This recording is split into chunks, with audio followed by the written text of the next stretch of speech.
Hello everyone, welcome back to our next class of class 12 physics. The chapter electric field and charges is going on, and now we are moving ahead with our next topic, that is electric flux. Yes, क्या होता है flux? Not a big problem. Yes, we'll make it easy today. What is flux?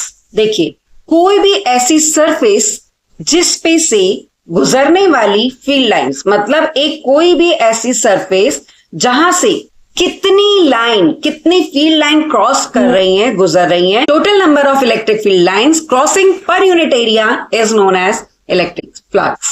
So moving ahead, what is electric flux? What is the analogy behind it? Imagine water flowing through a ring. एक ring से पानी cross कर रहा है.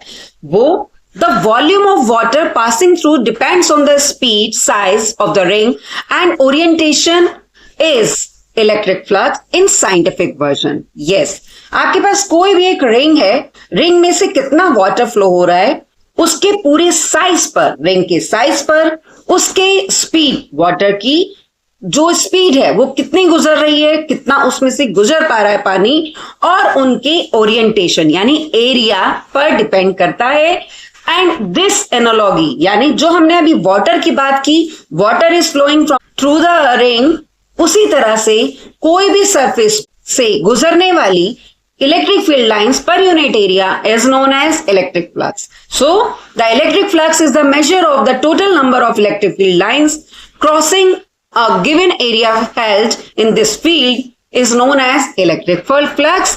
And but here देखिए, line of crossing हम electric field line की बात कर रहे हैं, but electric flux is a scalar quantity. It is a scalar quantity क्योंकि यहां पर हम बात मैग्नीट्यूड की कर रहे हैं कि कितना मैग्नीट्यूड यानी कितनी फील्ड लाइंस वहां से जा रही हैं. We are not describing direction here.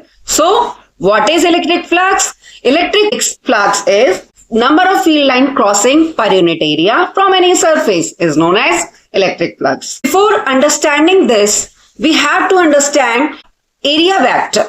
Yes, देखिए एरिया कोई भी हमारे पास, अभी तक हमने एरिया अपने सिंस योर क्लास 5th से ही हम पढ़ने लगते हैं regarding area. Area is a length into breadth. आप किसी भी चीज का ले लेते थे और आपने उसको देखा कि ये केवल एक मैग्नीट्यूड को बिलोंग करता है. लेकिन यहां पर जब हम बात कर रहे हैं इलेक्ट्रिक फ्लक्स की, उससे पहले हमें कॉन्सेप्ट को समझना बहुत जरूरी है कि area is a vector quantity here. Yes, in physics area is treated as a vector quantity to determine orientation. Means the area का जो है डायरेक्शन हमेशा नॉर्मल होती है सरफेस से. लाइक आपके पास कोई भी सरफेस है हमारे पास, उसमें से जो हमारा एरिया वेक्टर होगा वो हमेशा नॉर्मल होगा सरफेस के, यानी this is the surface and this is normal to the surface. This is perpendicular, means area always taken as perpendicular to the surface.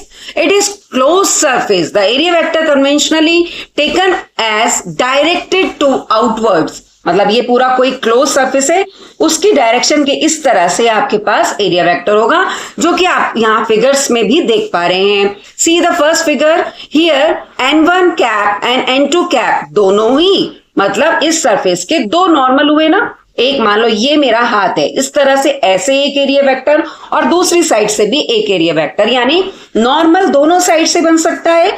Similarly यहां पर देखिए एक क्लोज सरफेस है, यहां पर आप देख रहे हैं इस साइड ये normal perpendicular above, here so many directions are there of area vector. Similarly, so many pictures are there, figures are there. Here in this picture you are observing so many figures which are representing area vector is conventionally taken as outward. Okay, and here the area vector, अभी तक आपने area को एक capital A से denote करते आए हैं, लेकिन यहां पर हम इस सिंबल को डिनोट करते हैं स्मॉल डी ए से. कहां से? Like area vector is denoted as by A and dA, यानी differential of area vector. Now, the mathematical formula of electric flux. See, electric flux through an area A phi is equals to E dot A. E cos theta is the formula where theta is the angle between electric field and the area vector. Here now, why orientation matters? See, the amount of flux depends heavily on the orientation of surface related to electric field lines. जहां जहां जितनी electric field line जा रही हैं उस पर totally आपका area amount of flux depend करता है. यानी when the surface is perpendicular to the field the area vector is parallel to the field. We have already discussed it. तो थीटा कितना होगा? 0, यानी मैक्सिमम फ्लक्स होगा cos 0 पर. And when it will B 90, maximum होगा 0 degree पर, क्योंकि cos 0 होगा 1, line passes through normally. And minimum होगा 0 when line scheme over the surface, यानी पैरेलल.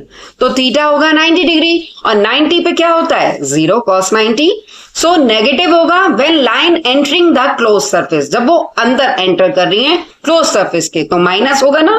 तो cos 180 की वैल्यू होती है -1. तो it will B phi is equals to minus EA, क्योंकि cos 180 डिग्री की वैल्यू होती है -1. सो now unit and dimension. SI unit is Newton meter square per coulomb. Alternate unit is known as voltmeter. Volt and meter. Volt for electric field and meter. यहां पर आपके पास electric field into area था, तो metre से metre cancel होने के बाद ये वैल्यू आएगी. Dimension will be ml cube t minus cube a minus 1. And we have discuss it कि हम केवल बात मैग्नीट्यूड की कर रहे हैं, फील्ड लाइंस कितनी क्रॉस कर रही हैं, तो it will be scalar quantity. हाँ, वैसे हम एरिया जो हमारा फॉर्मूला में आ रहा है उसको हम एरिया वेक्टर ओरिएंटेशन लेकर चल रहे हैं, तो it will B vector quantities of area only. लेकिन हम जो बात कर रहे हैं इलेक्ट्रिक फील्ड लाइंस कितनी गुजर रही हैं वो होगा आपका मैग्नीट्यूड पे डिपेंड, तो it will be scalar quantity. तो my dear friends and students, here we have discussed electric flux. Now we'll meet with the next topic, that is Gauss law, and we'll do some numericals and problems based on both the topics. Till then, stay happy and enjoy the vast ocean of physics with your mentor, with your teacher Himani at my channel Physics by Himani. If you like my content, if you like this video, please do not forget to like, share and subscribe my channel Physics by Himani. Thank you. Have a nice day. Good day. Bye bye.